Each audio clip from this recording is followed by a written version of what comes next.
wabarakatuh.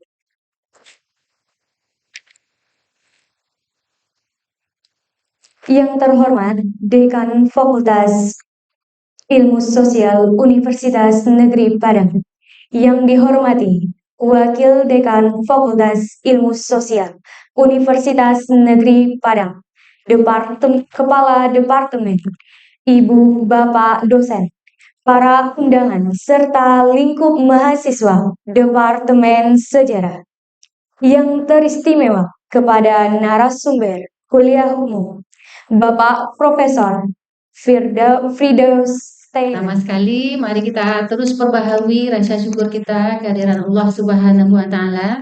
Kita masih diberi kesehatan hingga pagi ini. Saya bangga sekali ini dengan mahasiswa bisa banyak hadir ya. Dan itu merupakan kebanggaan bagi kami, keterlibatan saudara yang banyak menunjukkan bukti kesungguhan kita untuk perkuliahan ini. Salawat salam juga kita sampaikan kepada Nabi ya, semoga kita mendapat syafaat beliau di hari akhir nanti. Amin, doa kita. Yang pertama sekali yang sama-sama kita hormati Bapak Dekan kita ya, yang sudah hadir bersama kita, Bapak Afifah Kaidir SH MHum apa PhD. Kemudian yang juga sudah hadir di tengah-tengah kita, dosen kita ini yang sangat kita banggakan, orang tua kita Bapak Zul Asri, ada juga Bu Erniwati dan Kepala Labor Pak Bayu. Kemudian dosen kita ada Bu Nazmi, yang terlihat oleh saya Pak Edmi Hardi, Pak Salam, Bu Ria, Pak Yodi, Bu Krisma yang hadir di aula ini bersama kita pada pagi ini. Dan yang paling kita banggakan, yang kita beri penghargaan yang sebesar-besarnya tentu kepada narasumber kita, Bapak Firdaus Talent. Selamat datang di Sumatera Barat, di Padang, Bapak. Semoga pengalaman di Padang memberikan kenangan tersendiri. Walaupun dari cerita yang saya dengar dari Bu Wati, Bapak lebih banyak ke Indonesia bagian timur ya Pak ya, di Maluku. Tapi kami berharap ke depan ini juga menjadi ladang penelitian ya bagi Bapak di Indonesia bagian barat, khususnya di Minangkabau atau di Sumatera Barat gitu. Hari ini kuliah umum kita menghadirkan semua mahasiswa ini Bu Iren juga ya, mahasiswa lintas angkatan, mulai dari angkatan masuk 2019, 2020, 21, 22 dan 23. 2024 belum datang lagi karena di semester depan. Nah, harapan kami mahasiswa ini kita wajibkan juga ini Pak Fides, mahasiswa yang mengambil mata kuliah metode penelitian. Nah, karena kami sangat pesankan kepada mahasiswa, ini adalah kesempatan yang langka ya, yang jarang. Yang kita berterima kasih banyak ya kepada Ibu Wati yang telah menyempatkan diri. Yang sama-sama kita hormati Ketua Pelatihan Ilmu Sejarah, Pendidikan Sejarah Fakultas Sosial UNP, Bu Dr. Aisyah, baru saja memberikan kantar. Kemudian juga kepada para dosen yang hadir, terima kasih Bu Iren Hogenboom dari KITLV Belanda yang dari Leiden, yang sudah beberapa kali datang ke UNP dan selalu saja membawa oleh-oleh yang sangat penting bagi pengembangan ilmu kita ya. Dulu ada buku yang luar biasa yang diluncurkan juga bahkan di tingkat universitas pada saat itu ya Bu Iren ya. Kemudian hari ini di fakultas berbentuk kuliah umum dengan datangnya Profesor Firdaus Talent ke kampus kita. Tadi saya setuju dengan Bu Kadet, silakan kita manfaatkan momen yang sangat penting ini. Dibanding kalian harus pergi ke Leiden kan lebih murah di sini ya. Jadi Leiden kan salah satu sumber penting dalam ilmu kita ya. Tidak hanya ilmu sejarah, saya pikir ilmu saya juga ilmu hukum itu sangat menempatkan Leiden sebagai salah satu sumber belajar yang sangat penting ya. Suasana keilmiahan akan semakin tumbuh di prodi kita ini. Mungkin itu pesan dari saya yang ingin saya sampaikan dari pihak fakultas ya. Terima kasih Prof. Firdaus Talent atas kesediaan datang ke Padang. Dengar-dengar beliau disebutnya ke Payakumbuh Ibu Wati ya.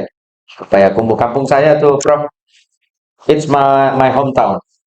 Yeah, I'm originally from Payakumbuh, but I was born in Padang and get a school in Padang and working in Padang, and I don't know, maybe also die in Padang. I don't know, but I still remember that I'm originally from Payakumbuh, and I'm quite understand about the culture and everything about people of Payakumbuh. Maybe we can discuss about that sometime in the future. Saya kira itu, dan selamat mengikuti kuliah umum. Dan tadi betul kata Bu Kadep, silakan aktif untuk bertanya, cari poin-poin penting. Jadi ketika kita mendengar ceramah itu kita sudah bikin poin gitu loh. Ya, bedanya kita kuliah zaman saya dulu dengan sekarang itu. Kalau dulu kita kuliah 100 diberikan dosen, kita dapatnya 40-50. Sekarang enggak. Sekarang diberikan dosen cuma 40 lewat e-learning mungkin. Kalian bisa dapat 100 lewat pengayaan bahan-bahan pengajaran yang lebih kaya. Kuliah umum selanjutnya akan dipandu langsung oleh Bapak Tulbul Salam sebagai moderator. Kepada Bapak dipersilakan. Nah, sekarang pagi ini sampai siang nanti kita mendapatkan berkah dari kunjungan Profesor Firdaus Thailand ini. Saya lebih mendapatkan Firdaus saja. Kalau di Indonesia lebih pas Firdaus ya, Prof ya. Boleh.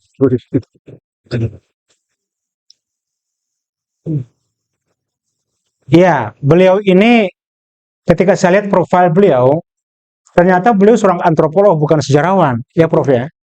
Bukan seorang historian. Tapi dia lebih banyak kepada studi antropologi, terutama tentang melakukan migration di Belanda. Dan akibat penelitian itu beliau diberikan anugerah profesor dan diberikan hak untuk membuat museum Belanda dan Maluku. Museum Maluku dan Belanda. Dan kita ingin menggali kepada beliau tentang teknik mewawancarai seperti dikatakan oleh Bu Kadep tadi. Ternyata beliau sudah mewawancarai lebih 700 orang di Maluku, di Indonesia, yang terkait dengan daily life orang-orang di Maluku. Dan Anda semua seperti yang saya katakan tadi, yang menulis skripsi dan sebagainya, terkait dengan bagaimana mewawancarai dan sebagainya, kita banyak nanti berdiskusi dengan Profesor Firdaus ini tentang pengalaman beliau yang begitu panjang, puluhan tahun di Indonesia, terutama di Indonesia bagian timur. Sebenarnya studi beliau ini ada pada masa yang kontemporer, yaitu 45 sampai 50, Prof ya. Kalau bilang 49. Sampai 49 ya. Itu perspektif Belanda 45 sampai 50, tapi perspektif Indonesia 40 ya. 5. Jadi kontemporer sebenarnya. Jadi masih terkait dengan sumber-sumber yang baru. Oleh karena itu kita akan berdiskusi dengan beliau. Kita berikan waktu, kita sudah terlambat 1 jam. Kita berikan waktu kepada beliau sepenuhnya. Nanti kita berdiskusi. Kita mulai sekitar jam setengah 11 nanti lebih banyak diskusi dalam berbagai hal tentang teknik wawancara, teknik membangun relasi dengan narasumber yang kita gali dalam peristiwa-peristiwa tertentu. Saya kira di Sumatera Barat banyak kasus yang mirip dengan apa yang terjadi di Maluku dalam kurun waktu yang Prof tulis dan teliti itu. Kita berikan aplaus yang meriah kepada beliau dulu sebelum kita berikan kesempatan kepada Prof. Silakan waktu sepenuhnya. Silakan Prof. Saya berdiri ya? Ya silakan. Boleh. Waduh. Oke, terima kasih Pak. Selamat pagi, good morning. Dan saya mau mengucapkan terima kasih untuk kesempatan untuk kasih kuliah umum di sini. Dan saya sudah beberapa kali ke Padang, tapi biasanya lewat Padang ke Payakumbuh, karena kami ada proyek untuk merekam hidup sehari-hari di Payakumbuh. Itu sebetulnya saya seorang antropolog, dan seperti Pak dan Ibu Brenda Beckman, mereka bikin riset di Minang, tapi salahnya juga di Maluku. Itu ada more comparison ya, dan mereka juga hukum tapi juga antropologi. Saya sebagai orang antropolog menurut saya kalau orang antropolog seharusnya ada disiplin-disiplin lain, karena untuk mengerti budaya dan identitas orang kami harus wawancara juga tentang sejarah, dan kami harus ada observasi, ada budaya, ada upacara dan selain-lain, ada folklore. Dan saya kira itu yang antropolog juga cukup ilmu untuk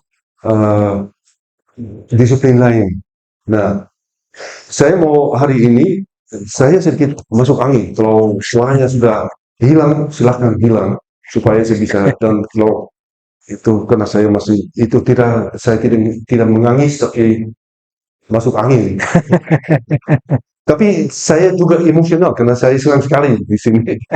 Nah, itu yang kemarin saya sama Ibu waktu bicara itu untuk tentang kuliah umum ini itu apa yang aneh dan saya bisa share dengan mahasiswa dan dosen. Saya kira itu penting untuk mengerti kalau saya juga pakai satu kali itu disclaimer-nya. Kalau nanti saya bicara terlalu cepat, saya pakai ketorang beta dan lain-lain. Karena saya dosen tamu di Upati itu dan saya di modus Maluku. Nah, itu yang kemarin kami bicara itu bagaimana itu topiknya untuk kuliah umum. Nah, sekali lagi itu untuk kalau sejarah dan saya pikir itu mungkin baik untuk bicara tentang beberapa sumber karena tidak wawancara ada satu sumber saja. Tapi ada dossier, ada arsip dan lain-lain. Dan saya kira itu juga penting untuk lihat ada sumber-sumber lain. Nah, tahun kemarin Ibu Irene di sini karena ada rilis ada book launch tentang dari program penelitian kerajaan Belanda di Indonesia. Nah, saya juga terkait dengan program ini dan saya di dalam satu proyek yang aneh sekali karena kami coba untuk cari-cari cerita-cerita orang kecil. Itu bukan yang narasi yang besar, tapi kami cari narasinya orang kecil, orang biasa. Kami bilang kami mau coba untuk bawa manusia balik ke sejarah. Nah, dan kami juga menerbit satu buku dan saya bilang saya menjelaskan dan kami dipakai beberapa sumber. Sorry. Oke. Ini di dalam proyeknya sebetulnya itu proyeknya kemerdekaan dekolonisasi kekerasan dan perang di Indonesia 45 ini masih yang 50 tapi kami sudah pindah ke 9 dan saya di dalam proyek namanya Saksi dan Rekan Sezaman. Satu lagi ini untuk peringat sebentar karena kemarin sudah bicara cukup lama dengan Ibu Irene tentang itu tahun kemarin. Itu yang proyeknya ada beberapa ini programnya ada beberapa proyek. Ada proyek yang ada penelitian tentang British atau kedaulatan itu yang waktu pertama dalam revolusi Indonesia. Ini atau posisi sejarahnya waktu ini periode transisi. Ada yang menulis atau ada riset tentang kontak politik dan administratif, ada politik internasional, ada dibanding perang dekolonisasi di Algeria dan di Vietnam dan di Indonesia. Ada yang lebih terkait dengan sejarah tentara atau sejarah perang itu asimetris untuk perang intel, ada kekerasan teknik, ada pengadilan dan ada penelitian regional di wilayah itu yang juga Ibu Wati juga ikut saya gitu dan ada banyak itu kerjasama dengan universitas di Indonesia. Ada efek samping sosial dan ada satu proyek itu yang saya terkait dengan saya kerja itu Saksi dan Rekan Sezaman atau di dalam bahasa Belanda Getuigen en Tijdgenoten. Ini sebetulnya itu proyeknya bukan orang riset, tapi ada ide dari pemerintah Belanda yang kasih uang untuk program ini. Mereka bilang kalau riset seperti ini yang cukup sensitif, nanti ada orang yang takut atau khawatir bahwa mereka punya experience tidak diambil tidak dipakai oleh peneliti. Mereka mungkin ada sesuatu yang terjadi Mereka bilang mungkin itu yang peneliti yang tidak tahu tentang pengalaman mereka sendiri. Nah, dari itu kami bilang oke, kalau begitu kami harus buka satu seperti loket. Kalau orang mau share mereka punya pengalaman atau experience, kami harus buka supaya kami bisa dapat, mereka bisa kasih mereka punya pengalaman. Dan itu yang proyeknya sama setelah tijdgenoten seharusnya bertanggung jawab untuk bawa informasi dari orang pribadi ke penelitian lain. Nah, itu seperti satu proyek ya loket yang buka untuk orang yang hadir untuk cerita itu tentang zaman revolusi di Indonesia. Akhirnya, bukan akhirnya, tapi mungkin setelah beberapa tahun, itu sebelum itu yang kami punya teman-teman yang semua sedang menulis buku di atas penelitian mereka, di arsip atau wawancara. Kami pikir, kami dapat banyak cerita-cerita orang pribadi. Kami harus kasih kembali, kami harus share dengan orang lain. Karena kalau kami bicara tentang perang atau kekerasan, itu siapa yang korban? Itu orang. Kalau kami bicara tentang perang atau itu suatu revolusi atau kekerasan Belanda, itu yang korbannya orang. Mungkin tidak hanya orang Indonesia, tapi mungkin juga orang Belanda. Nah, kami pikir, kami harus menulis satu buku supaya orang juga bisa lihat itu. Kami di dalam bahasa Inggris kami bilang human measurement. Itu yang kegiatan atau dampaknya dari sejarah ke manusia, ke orang. Nah, kami pikir kami ada 3 orang di Belanda, orang Belanda, satu latar belakang Indo-Eropa, yang lain teman kerja saya, dia punya latar belakang lebih sosiologi dan sastra. Saya seorang antropolog.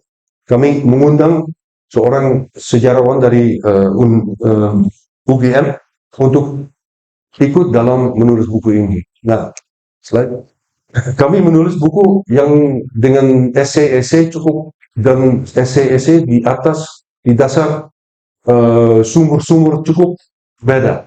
Nah, saya mau cerita tentang sumber-sumber yang ini. Nah, ini bukunya namanya judulnya Sporen vol Betekenis. Tapi kami pilih mau 2 bahasa. Karena sejarah ini bukan sejarah Belanda saja. Ini juga sejarah orang Indonesia. Nah, kami itu seperti statement. Ya, kami bisa terjemah dan menerbit buku baru. Tapi kami pikir itu cukup penting kalau orang Belanda baca buku ini, mereka lihat bahasa Indonesia.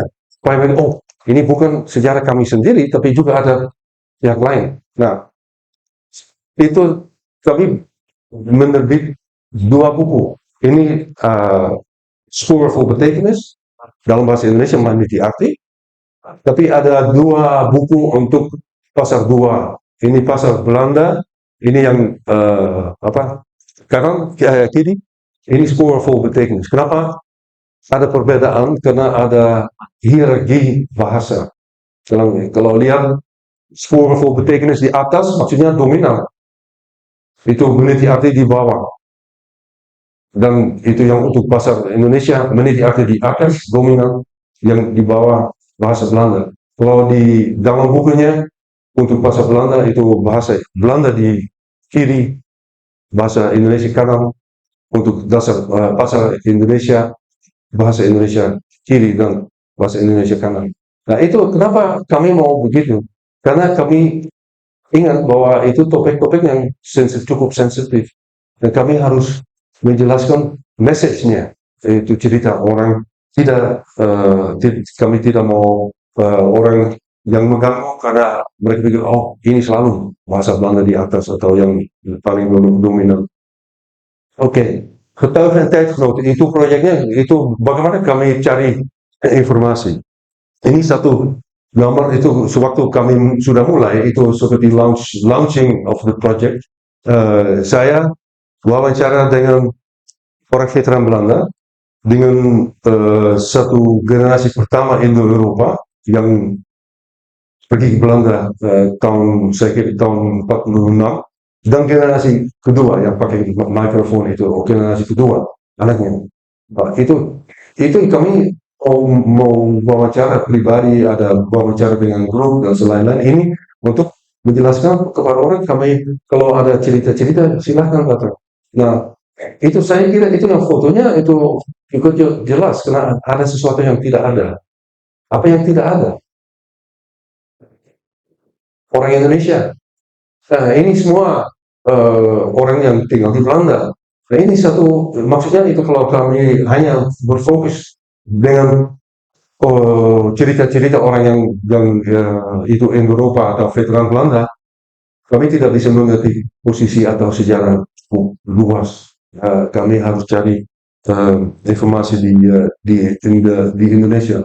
Kami panggil orang, kalau ada sesuatu yang mau share, silakan kirim. Nah,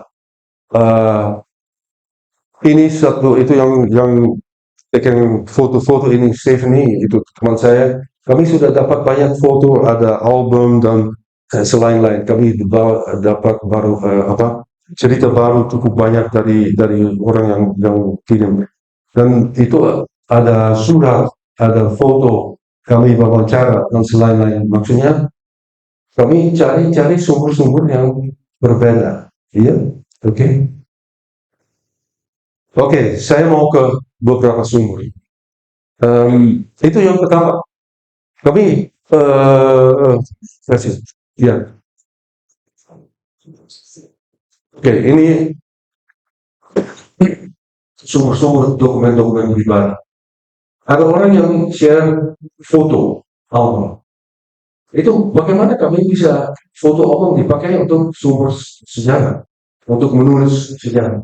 Nah, kami lihat seperti itu yang foto album dari orang veteran Belanda yang datang ke Indonesia.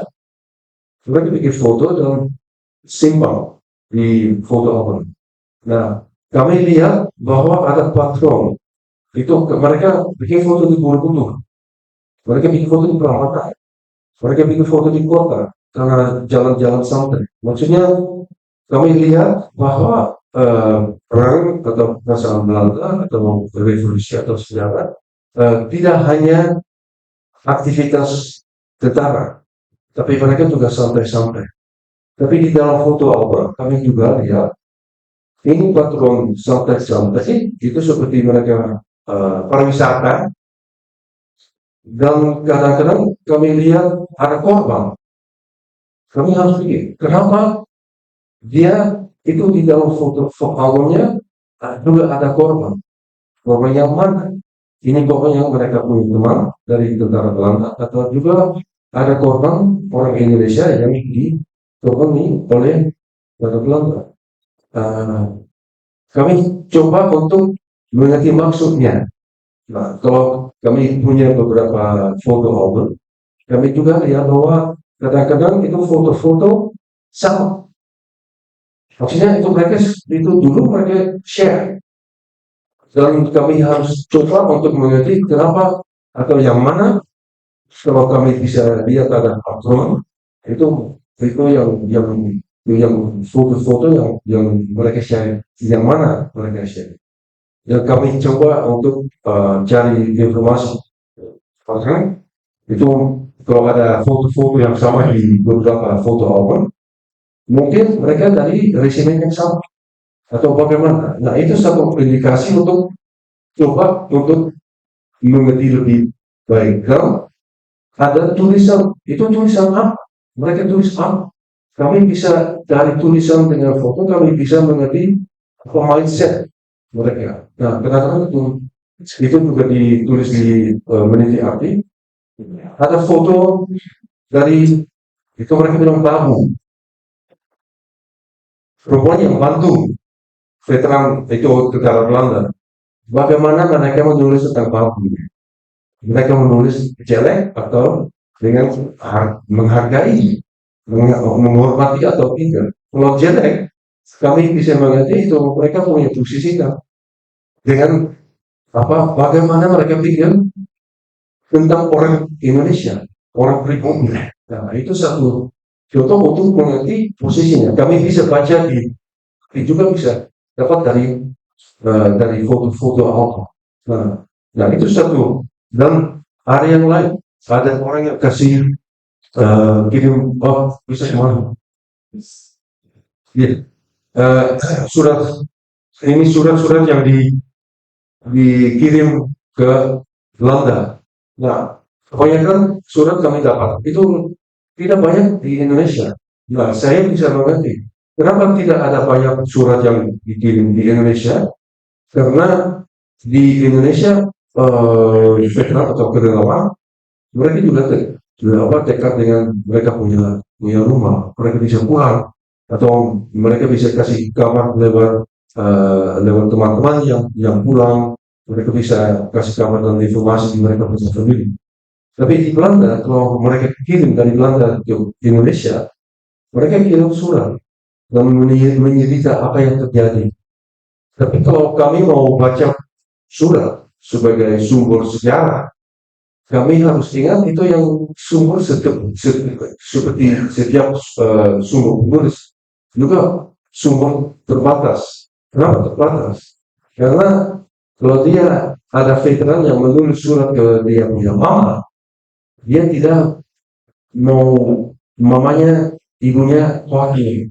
Dia tidak menulis tentang perasaan gangguan atau tentang pacaran atau lain-lain. Nah, kami harus mengerti apa profilnya surat. Kalau dia menulis surat ke dia punya teman, mungkin dia menulis tentang topik-topik yang lain. Nah, itu yang jadi satu sumber juga aktif. Nah, itu ditulis waktu mereka di Indonesia. Itu kalau disamping dengan dibanding dengan memoir yang ditulis setelahnya, itu waktu mereka menulis surat, mereka belum ada refleksi. Itu dan mereka masih menulis dari dalam. Itu yang mereka ingin kasih tahu ke familia, ke temannya, lain-lain. Nah, itu yang surat-surat bisa jadi satu sumber yang juga jelas untuk mengerti posisi dan perspektif itu di dalam riset ini di perspektif dari veteran Belanda. Dan kalau juga ada alasan dari famili, kami juga bisa mengerti itu posisinya familinya khawatir tentang apa dan mereka ada pertanyaan apa. Nah, itu yang saya kira itu untuk mengerti posisi orang Belanda yang datang ke Indonesia itu yang sumber-sumber penting sekali. Nah, ini kami juga dapat itu yang dokumentasi yang pribadi dari orang di Belanda. Tidak banyak dari Indonesia. Apalagi kami di dalam proyeknya, kami sudah moderator tadi sudah bilang saya wawancara banyak orang di Belanda. Saya satu kali ada proyek sejarah lisan. Kami wawancara 724 orang di Indonesia di Belanda. Maksudnya sudah ada banyak cerita-cerita. Dan kami cari suatu proyek ini, kami cari apa yang sudah ada, kami tidak usah wawancara lagi. Tapi mungkin ada posisi-posisi yang beda supaya kami bisa mengerti lebih ke dalam. Nah, kami cari cerita-cerita yang lain. Dan umpamanya misalnya Pak John Koning itu di Gini. Kami tahu bahwa dia seorang yang tolak untuk kirim ke Indonesia. Kami harus tanya, karena itu kami biasanya kalau kami bicara atau menulis tentang kekerasan Belanda di Indonesia, itu sudah tentara yang datang ke Indonesia. Tapi kenapa orang tolak? Dan apa itu efeknya? Nah, kami berusaha wawancara yang boleh, dan dia bilang dia seorang yang dididik di dalam familinya, keluarganya cukup berpolitik. kiri, komunis. Mereka bilang, tadi itu Jerman yang jajah Belanda. Tapi sekarang mereka kenapa saya ke Indonesia untuk jajah lagi? Aneh. Tapi karena dia dari keluarga yang cukup berpolitik dan ada diskusi politik di dalam keluarga, dia mengerti posisinya. Dan ada partai komunis di Belanda yang sudah mendukung nasionalisme Indonesia. Nah, kami bisa lihat itu kenapa ada orang yang ikut, tapi kenapa kami harus tanya kenapa tidak ada banyak orang lain yang tolak untuk dikirim ke Indonesia. Dia cerita setelah dia tolak, dia harus lari, dia ditangkap, dia masuk bui penjara 3 tahun. Nah, itu sanksinya kalau tidak ikut ke Indonesia masuk bui. Nah, itu yang pilihan apa? Nah, itu kami bisa mengerti lebih baik posisinya orang veteran. Kalau kami juga ada wawancara dengan yang kuning itu yang tidak mau, yang prepare, dia siap untuk masuk penjara daripada dia mau ke Indonesia untuk pulang. Nah, yang lain orang yang sewaktu kami mulai dengan proyeknya, ada orang yang menulis, maaf, saya war criminal. Kami gitu, Pak. Saya war criminal. Kami harus tanya itu kenapa dia bilang saya war criminal. Dia veteran yang di Indonesia, dan saya wawancara dengan dia, dan dia bilang ada 2 kali saya di lapangan dan ada sesuatu yang tidak baik, ada orang yang luka, dan saya harus pesan dia luka, dan saya harap dia bawa ke rumah sakit, tapi menurut saya dia tidak bawa ke rumah sakit. Karena itu saya bawa ke rumah. Tapi saya bilang itu Pak, ini yang kasih order itu tidak karena kamu mau speed, tapi seharusnya dari dia punya official. Jadi bilang itu betul, tapi saya syukurkan saya tidak saya syukurkan suatu dua habis dia jadi sukarela untuk dia pikir untuk melawan dengan Jepang. Bagus dia di Indonesia itu sudah ada Republik Indonesia melawan Republik Indonesia. Tapi di bilang saya sukarela, maksudnya saya ditekan sendiri, saya bertanggung jawab sendiri. Nah, apa yang itu yang penting tentang sumber ini yang wawancara ini. Ini ada itu yang penting karena dia bilang war criminal atau apa.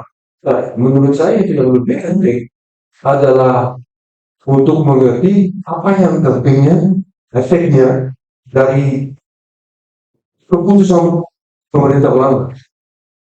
Waktu dia ke Indonesia dia 19 tahun sampai dia meninggal. Dia khawatir, dia pusing karena posisinya dia waktu dia di Indonesia. Nah, itu yang tapi keputusan pemerintah Belanda. Saya kira itu yang lebih penting daripada yang lain.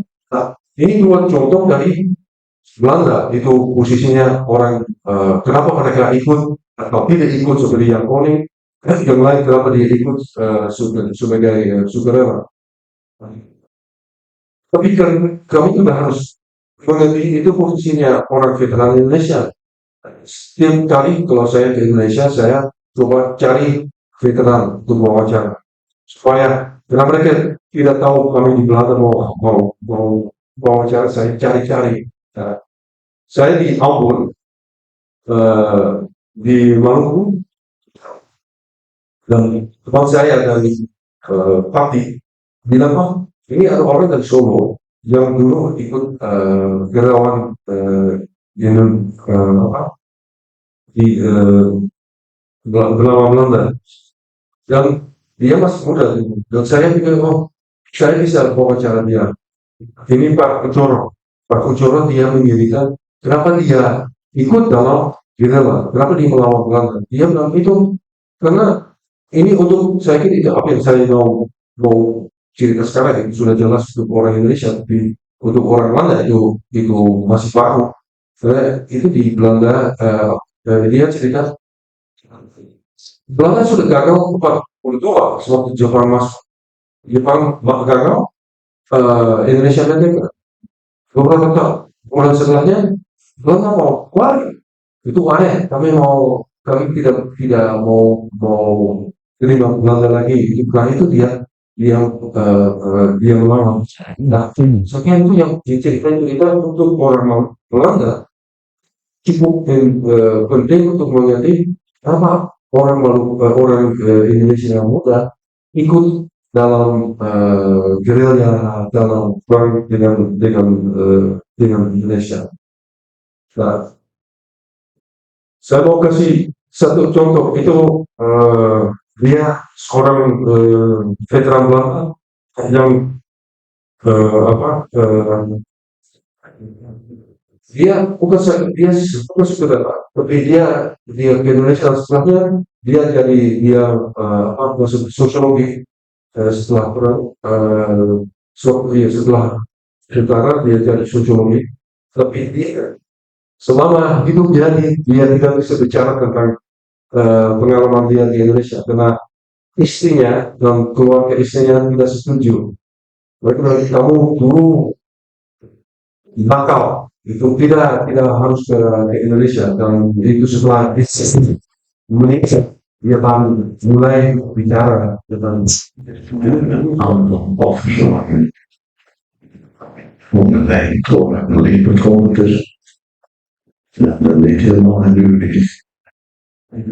dia cerita tentang pertama kali dia ada konfrontasi dengan pemuda Indonesia, dan dia juga menceritakan bahwa itu sewaktu mereka di posisinya orang Indonesia itu yang TNI datang, mereka bikin ada lubang di gedek pagar karena menurut dia sebelumnya ada orang India yang ikut sekutu Inggris yang lebih buka untuk orang Indonesia. Nah, dia bilang kami sewaktu ini kami sudah dan dia bisa, ini perbedaan antara dia dan orang yang tadi yang bilang dia mau karena ini dia masih beringat ada yang lucu dan lain-lain, dan dia akhirnya di dalam hidupnya dia bisa menjadi banyak. Itu yang saya mau pindah lagi ke Vietnam. Karena kalau kami bicara tentang perang atau kekerasan atau tentara, biasanya kami bicara banyak tentang lelaki-laki karena itu saudara dan ini semuanya laki. Nah, itu untuk menjadi posisi orang di dalam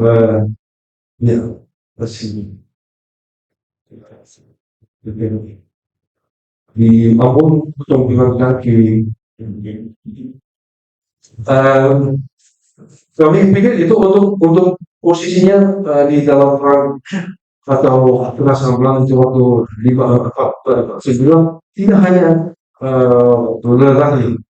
Saya di UGM, waktu saya di UGM, saya tanya teman-teman saya dari UGM untuk bicara dengan satu veteran perempuan, Ibu Jualia, dan kami dia sudah beberapa kali di UGM untuk bicara untuk diwawancara lagi, dan dia cerita bahwa dia sewaktu agresi gelombang kedua di Jogja tahun 48, dia lihat ada banyak pengungsi lewat dia punya rumah. Nah, dia sudah mulai untuk bantu pengungsi sebagai orang merah. Dan setelahnya kira-kira dia sudah masuk di gerilya sebagai kurir dari pusat di Jogja ke gerilyawan yang di gunung.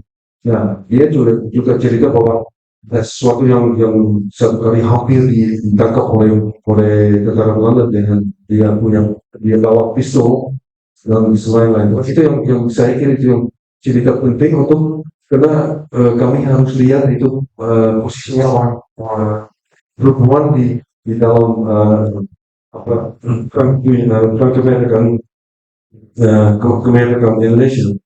Tapi ada beberapa aneh, karena itu tidak hanya tentang dia bagaimana dia melawan Belanda atau posisinya di dalam Kerajaan, tapi juga karena dia menyebutkan bahwa akhirnya dia tidak bicara dengan dia tidak menjelaskan atau tidak bilang kepada dia punya suami.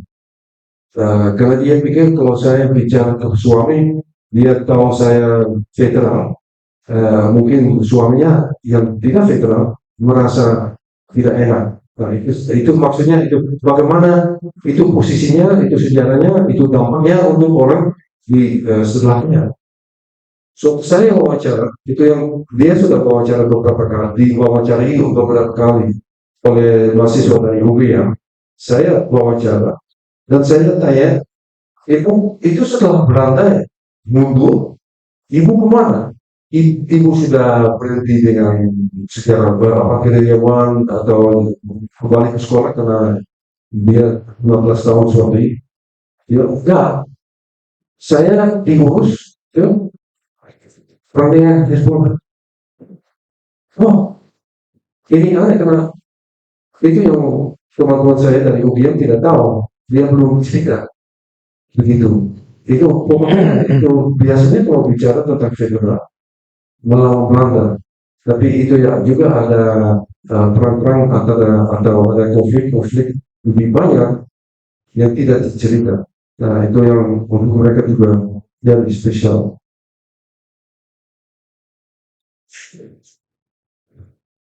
Kalau kami mau mengerti posisinya orang atau manusia dalam perang atau di dalam sejarah, itu seperti Ibu Juwaria yang ikut di dalam Kerajaan.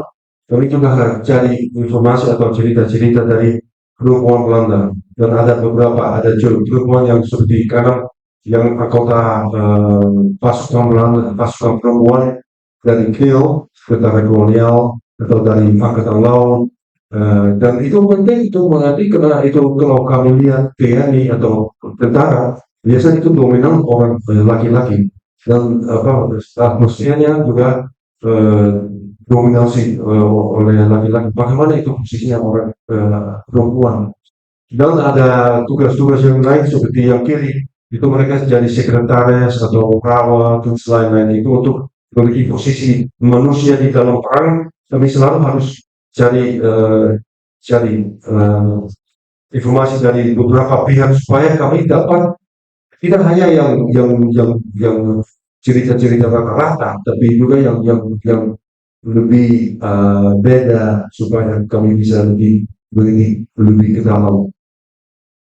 Nah, ini wawancara, tapi juga ada objek-objek yang kami bisa dipakai untuk cerita. Ini yang ada dua contoh, itu satu yang bambu runcing. Itu kalau saya jalan-jalan di Jawa dan Sumatera, saya lihat ada monumen bambu runcing, karena bambu runcing itu simbol revolusi lah. Kalau saya tanya di Ambon, mereka tidak untuk mereka itu bukan simbol, karena di Ambon tidak ada revolusi. Nah, itu tidak jadi simbol di sana. Tapi mereka bilang ini bambu runcing. Ada orang yang bilang itu yang idenya dari Jepang. Ada yang lain yang bilang itu kayaknya yang invent itu. Tapi di Maluku mereka bilang itu paling murah. Daripada 1817 perang dengan Belanda, mereka sudah pakai bambu runcing. Itu asal Maluku.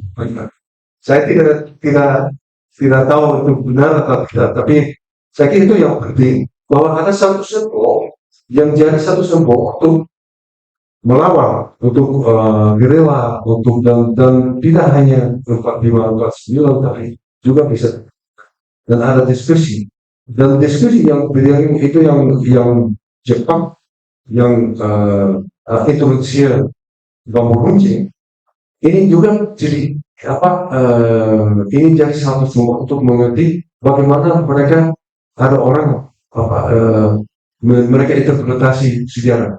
Karena mereka yang bilang itu yang Jepang yang mengintroduksi ya, juga bilang nasionalisme Indonesia yang idenya Jepang, bukan orang Indonesia.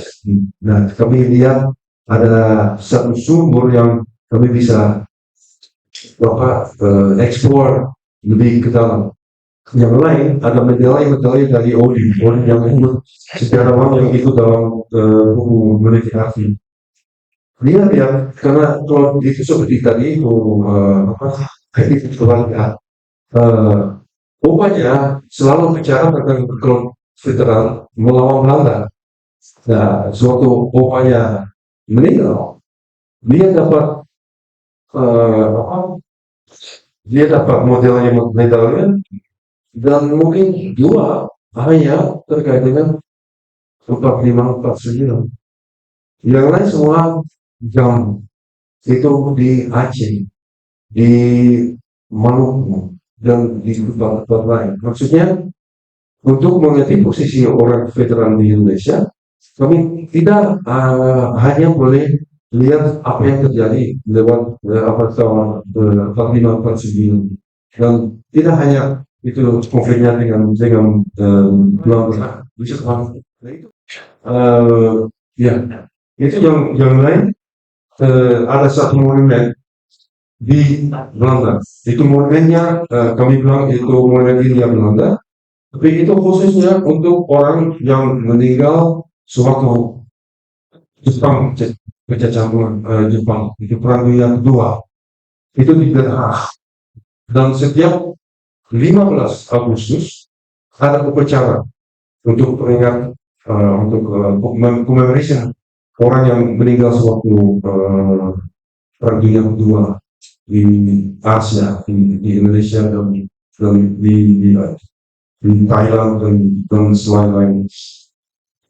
Ini 15 Agustus, tapi juga banyak kali ada diskusi karena itu peringatan tentang korban-korban Jepang, ya kan? Nah, ini semua orang Belanda, Indo-Eropa atau juga orang Indonesia. Karena ada banyak rumusnya yang meninggal dipaksa kerja oleh Jepang, meninggal. Banyak orang sipil Indonesia meninggal karena lapar, tidak ada cukup makanan dan atau melawan Jepang, mereka dieksekusi. Itu mereka kontrol. Itu selalu ada diskusi itu tentang siapa ini.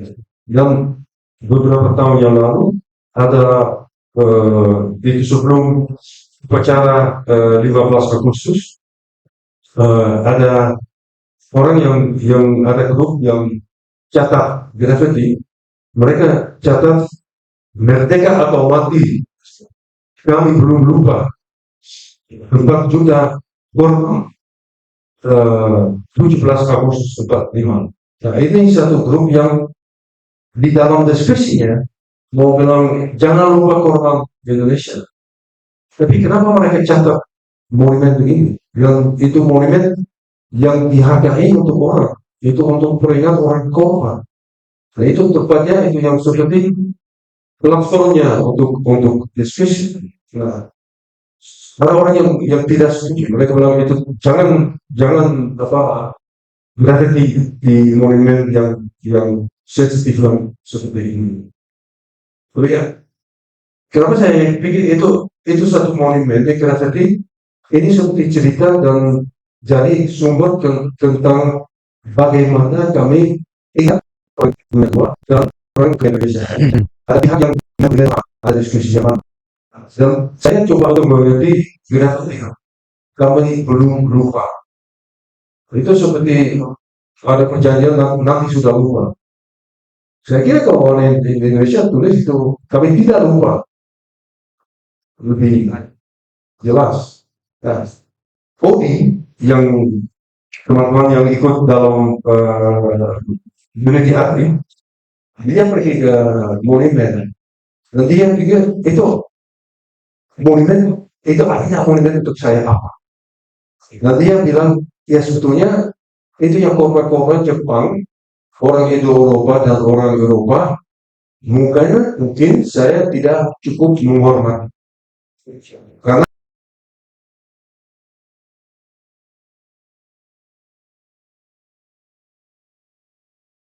di dalam sejarah Indonesia, di dalam sejarah Indonesia, itu yang pokoknya itu utamanya itu revolusi. Tapi terjadi sebelumnya, kami tidak cukup tahu. Nah, itu yang satu hal itu untuk dia itu jadi sumber sejarah. Tapi terus dia bilang, siapa punya hak untuk menulis itu atas nama saya? Saya seorang Indonesia, mungkin saya tidak setuju dengan kreatif itu. Nah, maksudnya itu untuk dia juga jadi tidak hanya sumber sejarah sebelum Perang Dunia Kedua, Perang Kemerdekaan Indonesia, tapi juga satu sumber untuk refleksi tentang diskusi masa kini. Siapa yang punya hak? Siapa itu mereka mau bilang apa? Atas nama siapa? Nah, itu saya kira itu yang mungkin jadi satu tempatnya cukup terkait dengan sejarah dan jadi satu tempat yang contoh sejarah cukup dinamis dan sejarah tidak hanya yang terjadi 45-49 tapi sampai sekarang. Nanti saya kasih beberapa contoh. Ya. Kalau kami baca arsip atau buku atau wawancara, kami selalu juga harus tanya kami sendiri, apa yang saya tidak dengar, apa yang saya tidak lihat.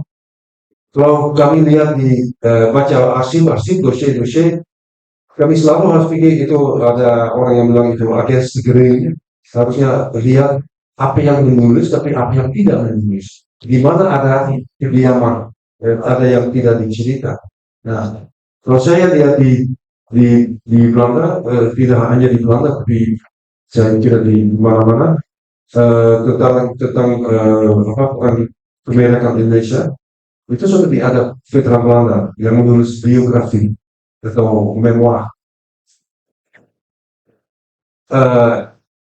Di KIKV, saya itu ketika di KIKV dan boleh juga terkait itu termasuk di proyek untuk baca biografi, memoir dan lain-lain tentang itu apa yang sudah diterbit tentang kekerasan tentara Belanda. Nah, mereka menulis, mereka itu orang Eropa menulis tentang kekerasan, tapi mereka bilang, iya, kami juga ada kekerasan, tapi itu kami tidak bikin. Kami itu artinya orang Eropa dan Eropa itu biasanya itu orang Ambon yang karena orang Ambon jahat. Mereka anti Belanda, mereka semua dukung Belanda, semua anti Indonesia. Ini dan mereka itu orang Ambon yang bikin karena mungkin itu untuk mereka sudah biasa. Nah, setelahnya tidak ada jawab karena orang Maluku tidak menulis memoir atau biografi. Dan itu benar atau tidak? Nah, kami harus pikir ada suara yang tidak didengar. Ini suaranya orang Maluku di dalam gambarnya kekerasan Belanda. Nah, karena itu saya pikir saya sudah wawancara banyak orang Maluku, tapi kebanyakan mereka posisi pikir Belanda dan migrasi ke Belanda, tapi tidak tentang apa yang bikin atau waktu sebagai yang juara Indonesia. Mulai orang biasa tahun 2015 akhirnya yang tua sudah menikah. Saya tidak ada yang orang muda, yang kecil orang yang tua saya tidak dapat. Saya tahu hanya yang muda yang mungkin tidak telah di dalam tentara dunia. Tapi maksudnya yang semua saya juga terbatas. Tapi saya harus cari semuanya. Kalau mereka tidak sisi sebagai biografi apa. Tapi ini bukan cukup. Karena kalau saya hanya fokus untuk orang yang di tentara kolonial, di mana ada suaranya orang yang dihukum kolonial, yang melawan, yang ikut berisi. Nah, kami harus kalau untuk semua sejarah, insya Allah harus lihat di mana yang kediaman, di mana yang tidak dicerita, termasuk jalan supaya bisa nambah. Nah, itu seperti yang yang sudah saya bilang atau curi dari profesional juga. Ini satu hari gubernur Maluku pertama sewaktu Belanda sudah kembali ke Maluku, sudah ada kolonialis di Maluku, tapi tidak ada milisi yang di pihak di Republik Indonesia melawan Belanda. Saya sudah beberapa kali juga wawancara orang Maluku di Belanda, di Indonesia, dan itu milisi Maluku. Karena saya orang dia sejarawan, dia bilang dia sejarawan. Suatu proses dia tinggal di Surabaya. Surabaya terjadi kelompok pajak. Dia bilang, nanti suatu datang, kami itu ada milisi Maluku, kamu ikut. Nah, dia ikut milisi Maluku. Karena dia di Surabaya, dan dia sudah punya posisi yang lebih dekat dengan gerakan nasionalisme di Indonesia. Atau banyak lebih baik masyarakatnya. Kenapa? Karena Belanda sudah kembali, kekuasaan Belanda sudah kembali di Maluku. Mereka sudah jadi rekrut orang baru untuk general. Nah, kalau saya bisa berbicara dengan dua orang, saya bisa lihat bahwa pilihan orang mungkin tidak di dasar politik, tapi hanya karena mereka di situasi lain. Karena jajahan Belanda sudah kembali, posisi yang mereka lain daripada yang di Surabaya. Nah, tapi itu kalau kami tidak cari suara-suaranya, kami tidak bisa paham. Ya, sejarah tidak hanya saya tadi sudah bilang itu sejarah tidak hanya yang terjadi dulu, tapi sejarah biasanya juga dinamis. Bagaimana kami bisa paham dinamika sejarah itu di dalam proyek search dan dengan sesama kami ada beberapa focus discussion untuk dapat lebih ke dalam. Ini satu focus group discussion dari yang itu yang baju dengan mikrofon itu Stephanie itu yang dari proyek. Dia wawancara dengan cucu dari orang Maluku, orang Indonesia, orang Belanda, tentang cerita-cerita apa di dalam famili, ada peringatan apa di famili. Itu sejarah menurut saya tidak hanya untuk konstruksi apa yang terjadi, apa yang benar atau tidak benar, tapi kalau kami mau mengerti posisi dan perspektif, apa yang opanya atau omanya cerita, itu juga penting. Nah, itu yang lain itu sewaktu COVID. Tapi untuk COVID karena kami bisa ada fokus diskusi lintas batas. Ada tiga cucu dari veteran Indonesia dan 2 anak dari veteran Belanda. Dan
kami tidak ini suatu Zoom ini kami tidak cerita apa yang ada cerita-cerita di dalam famili, tapi kalau kamu sebagai cucu atau anak mau tahu lebih tentang kamu cari bagaimana itu kalau ada cari di Indonesia lain daripada langsung diingat bagaimana kita dapat sumber-sumber sejarah.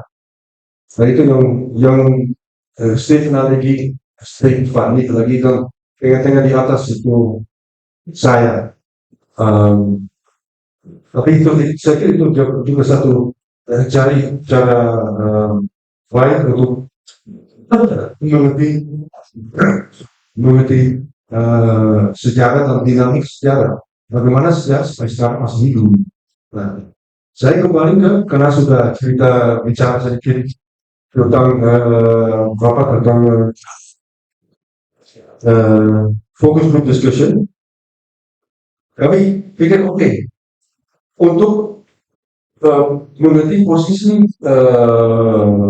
pihak Belanda dan pihak Indonesia lebih ke dalam, mungkin kami cari satu kegiatan dan cari orang yang terkait dengan kegiatan sama. Nah, ini kegiatan lautan api Bandung. Kami cari orang yang sewaktu lautan api, itu semua tahu lautan api? Siapa? Lautan api Bandung? Tidak. Waduh. Oke, lautan api Bandung itu sewaktu tahun saja tahun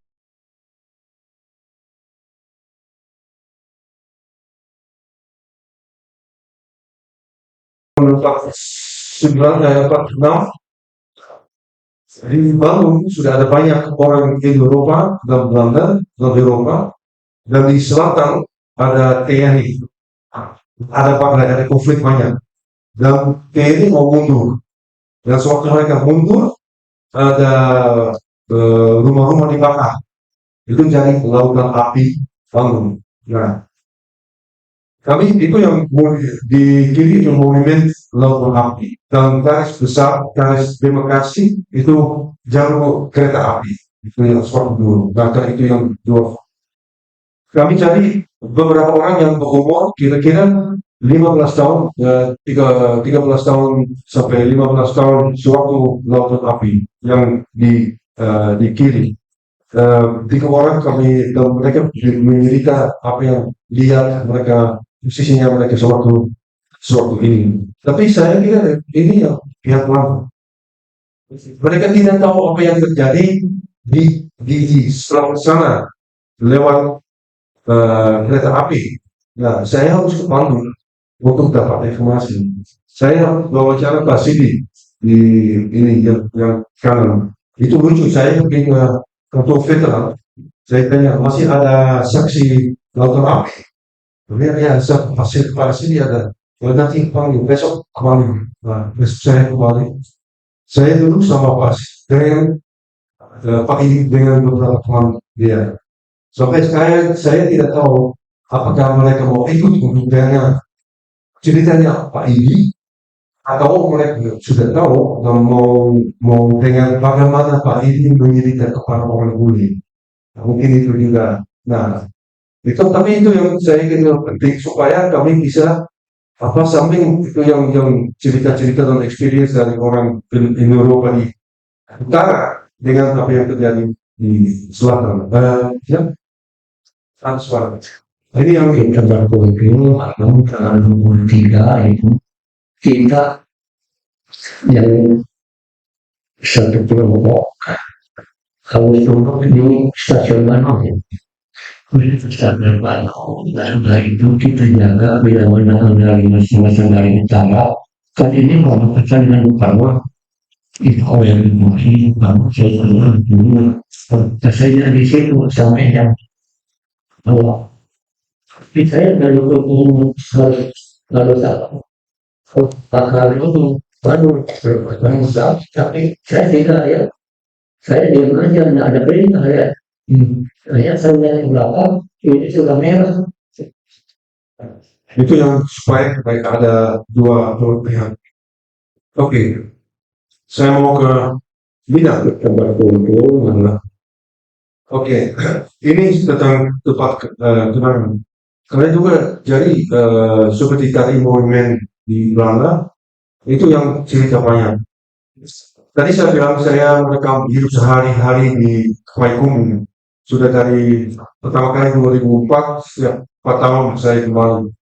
Karena kami di depan di jembatan di tengah-tengah Payakumbuh ada monumen ratapan hidung. Nah, kami sudah merekam di situ. Saya sudah cerita-cerita itu apa yang terjadi. Nah, saya itu dia itu ke jembatan jembatan di mana orang Belanda eksekusi banyak orang orang menghina dari Payakumbuh dari sana. Nah, ini ada cerita karena kami bisa lihat itu momennya cerita tentang kegiatan itu dan tidak hanya yang monumen tapi juga termasuk di makam pahlawan ada cerita di videonya kami lihat dan kalau kami mau seperti sumber kami bisa lihat bagaimana itu ceritanya tentang kegiatan eh, apa yang terjadi. Ini ceritanya dari kami bilang tempat kenangan. Ada banyak teman saya yang dalam riset program dia masuk dossier-dossier dan lihat juga ada banyak informasi tentang apa yang terjadi di sini. Itu setelah agresi Belanda kedua, karena Belanda masuk Minang, pikir itu orang mau terima Belanda lagi, tapi wah salah, informasi salah. Kami tanya banyak orang di sekeliling di jambatan itu ini monumen apa ini? Dan itu kebanyakan cerita tentang apa yang terjadi di jembatan. Tapi mereka cerita tentang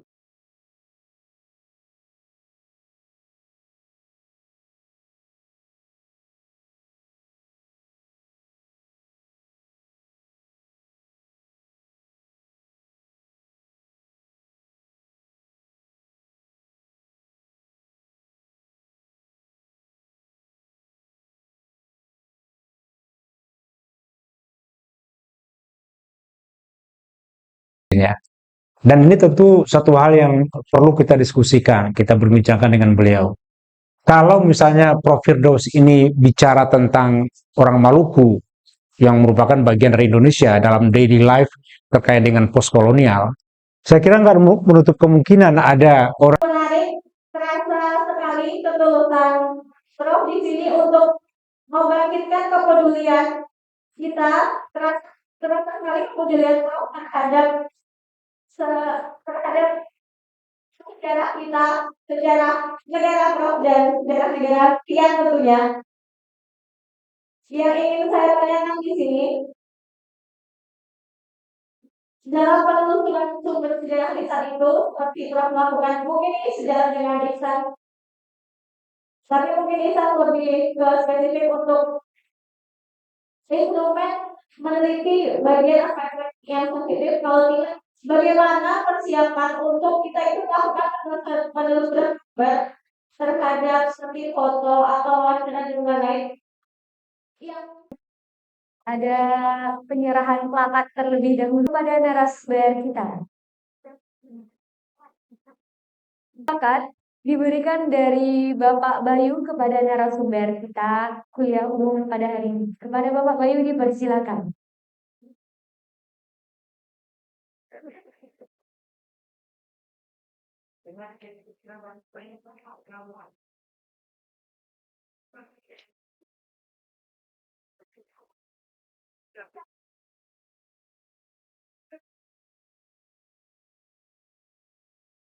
Terima kasih kepada narasumber kita pada pagi hari ini yang telah memaparkan materi kepada kita bagaimana pentingnya sumber dalam penulisan sejarah.